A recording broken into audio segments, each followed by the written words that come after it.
Remue ménage.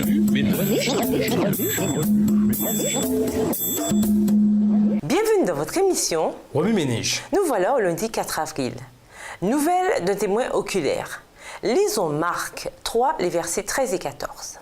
Marc 3, les versets 13 et 14. Il monta ensuite sur la montagne, il appela ceux qu'il voulut et ils vinrent auprès de lui. Il en établit 12 pour les avoir avec lui et pour les envoyer prêcher.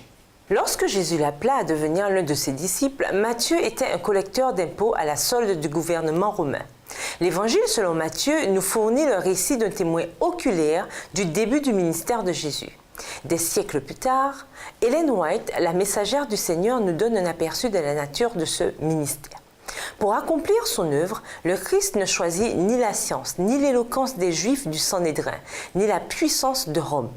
Laissant de côté ces docteurs israélites imbus de leur propre justice, le grand artisan eut recours à des hommes simples, sans instruction, pour proclamer les vérités éternelles qui devaient bouleverser le monde, et il les forma pour en faire les chefs de son Église.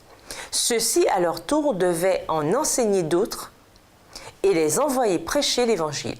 Pour réussir dans leur tâche, il fallait qu'ils reçussent l'effusion du Saint-Esprit, car la bonne nouvelle du salut ne pouvait être proclamée ni par la force, ni par la sagesse humaine, mais par la puissance d'en haut. Pendant 3 ans et demi, les disciples reçurent les enseignements du plus grand maître que le monde ait jamais connu.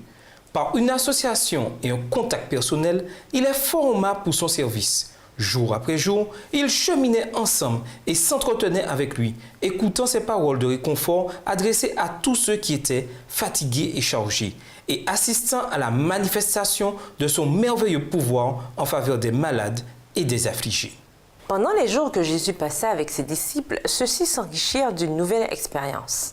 En entendant leur maître bien-aimé expliquer les Écritures à la lumière de tout ce qui était arrivé, leur foi en lui s'affermit pleinement. Désormais, ils purent dire « Je sais en qui j'ai cru » de Timothée 1, le verset 12. Ils commencèrent à comprendre la nature et l'étendue de leur œuvre, à savoir proclamer au monde les vérités qui leur avaient été confiées. Aujourd'hui, Jésus nous invite à le suivre. Chaque âme est mise à l'épreuve de la même manière et doit montrer si elle préfère la communion du Christ au bien temporel. Remue ménage. Si le Christ vous appelait à répandre l'Évangile, renonceriez-vous à votre salaire, à votre poids politique ou même à votre famille et à vos amis pour répondre à son appel? Au revoir. Et à demain si Dieu veut. Remue ménage.